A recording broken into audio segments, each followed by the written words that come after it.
I don't know about you, but I sometimes have the occasional nightmare about this shot. 7 to shoot. Nowitzki drives, goes underneath, lefty layup, banks it in. So if you don't remember that shot, then you're really young, because I guess that was 12 years ago. Wow, I'm old. Anyways, that layup capped off a 22-5 run for the Mavericks, in which they overcame a 15-point deficit in the last 7 minutes of Game 2 in the 2011 NBA Finals, which of course the Mavericks won in 6 games. So sometimes I wonder, what would have happened if Dirk missed that layup? Or if LeBron wasn't scared to post up JJ Barea, but that's a whole other topic that I could discuss for hours. But anyways, what if Miami didn't blow that lead? Sometimes I dream what would have happened if the Miami Heat never put themselves in that situation to begin with. Well, it turns out that dream was almost a reality. Shout out to Drew Smith on Twitter for rediscovering this old article from 2010 where Dirk actually talks about the possibility of joining the Miami Heat. Now, to set the scene, Dirk opted out of his contract in 2010 to become an unrestricted free agent for the first time in his entire career. Now, the Mavericks, they had full faith that Dirk was going to resign on some max 4-year deal, but Dirk says that he would have potentially considered other possibilities. So this article is titled "Dirk Bemoans Not Being Asked to Join the Heat." It was written by Todd Wright in July 28th of 2010, and in it, Dirk quotes, "It would already have to be an unbelievable situation to go somewhere, for instance, with LeBron or Wade, or just to play in Miami. I would only be changed if it was an incredible situation that would have been offered. For example, LeBron and Wade comes to me and says, 'Hey, you want to come to Miami?' That would have been a situation where I would have to consider." Now, would I have wanted Dirk Nowitzki? Of course. He's one of the greatest players of all time with one of the most unguardable shots of all time. I remember seeing a sports science on ESPN on his fadeaway back in the day, and they said if you were as tall as Yao Ming and could jump as high as Derrick Rose, you still couldn't block Dirk Nowitzki's shot because of the angle of the release and the way he kicks out his leg. Is crazy stuff by Dirk, and obviously he was like, he's like what, the 6th leading scorer in NBA history because of that. So I'm a big fan of Dirk.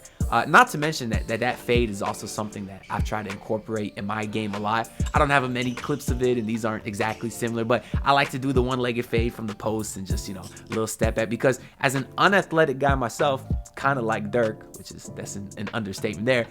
Sometimes you need another way to score, and that one-legged fadeaway is like the perfect way to do it. So obviously I love Dirk, and I feel confident saying that the Heat would have won the championship in 2011 with him, and likely in 2012, but I'm not sure I can say the same about 2013. In 2013, Bosh's defense was critical, particularly against the Pacers in the conference finals, and then of course the Spurs in the NBA finals. Not to mention that Bosh has the biggest rebound and assist in Miami Heat history, and obviously he's a much better defender than Dirk, and they didn't need the offensive production as much because you had the guys like LeBron and Wade to carry that offensive load. And I honestly believe that if Bosh didn't get sick, I think you can make the argument that he was the better signing at the time than Dirk Nowitzki. So of course, back-to-back years of getting blood clots and getting sick did cut Bosh's seasons in half when he was 30 and 31 years old, and they pushed him into retirement a year later in 2016. But at the time, Bosh was one of the best players in basketball. The year after LeBron left, Bosh re-signed like a max deal with Miami, and right out the gate, he was averaging 21-7, shooting 38% from 3 on 4 attempts. I mean, he truly transformed his game to fit the modern NBA, and I think because of that, he could have played a lot longer at a very high level. And as a Heat fan, watching every game back then, I truly believe that Bosh could be the best player on a championship team, of course with D Wade by his side. And to this day, I say that if Bosh didn't get sick and Whiteside didn't get hurt, they would have won the championship in 2016. I mean, that squad had one of the greatest starting lineups. You're talking Goran Dragic, D Wade, Luol Deng, Chris Bosh. They had Hassan Whiteside, of course, my guy. How could I forget? They had the deep bench.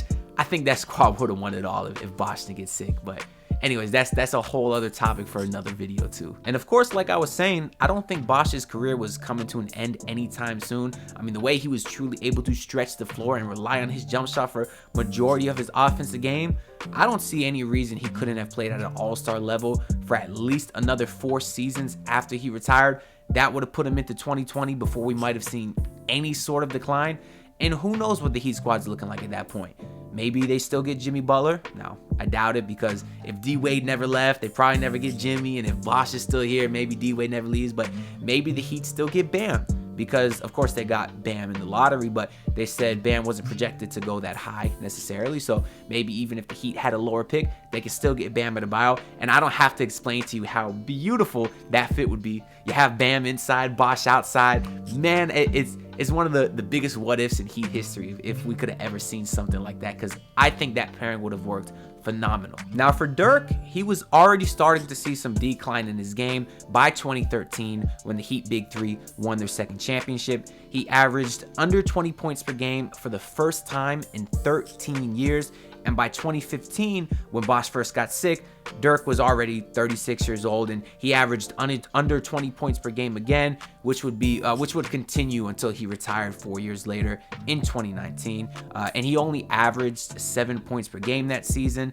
He was 40 years old, so whatever. It's pretty obvious to say that a younger Chris Bosh, a 34-year-old Chris Bosh in 2019 would have had a lot more production than Dirk did at that time. However, we know what happened. The Heat would get Bosh even before getting LeBron, so I guess that whole dynamic is kind of weird anyways. But they'd get Bosh, they'd get LeBron, they would lose to Dirk Nowitzki in 2011 before winning back-to-back championships. And honestly, going back, I wouldn't change a single thing. I mean, in this real-life scenario, we're guaranteed 2 championships.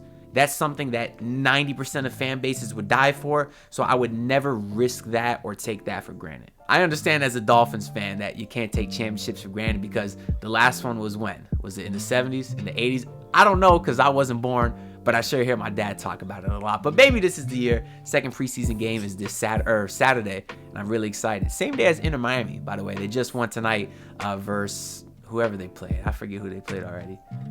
Who did it? They played Philly. Yeah, Philly, those bumps. That's right. Thank you. Because I saw Joel Embiid's bum-ass tweet about Philly, which he may not for long, because now with all this harder stuff going on, the clock's ticking for Joel Embiid to demand a trade. I think it's coming soon. But anyways, shout out Inter Miami as well. But that's all I got for this video. So I want to read my favorite comment from the last video. This one is from Sebastian, who says, if Daryl Morey's a liar, then what does that make Brick Ross? When is Alien Silver gonna step in? We know Trill Burgers isn't worth the price of admission. The reason I picked this comment is because there's so many layers to dissect here. One, Brick Ross. I surprisingly, I haven't heard that nickname for James Harden, but that's hilarious for obvious reasons. Alien Silver. That's also kind of funny, because I'm not gonna lie, that boy Adam Silver, he do look like some sort of alien. And then he also mentions Trill Burgers, because I guess Harden what do he do, some kind of promotion for them? But they look pretty good. Are they overhyped? Probably. But are they tasty?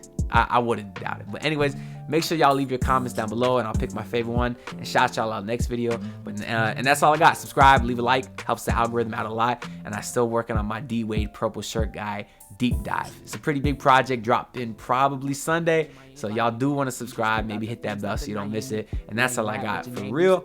So I'll see you next time. Jack Harlow writing it. My homeboy Tyler, he playing South Beach. I heard him crying, someone get the lawn right off of me. You like a cyber bully cause you hide behind the screen. Get on the Zion diet cause you looking kinda lean. Senior got the no work, no check tap, but when you didn't play the playoffs, your check still cash. And to all these stands saying that you got a deep bag, if that's true, your short arms couldn't reach in that.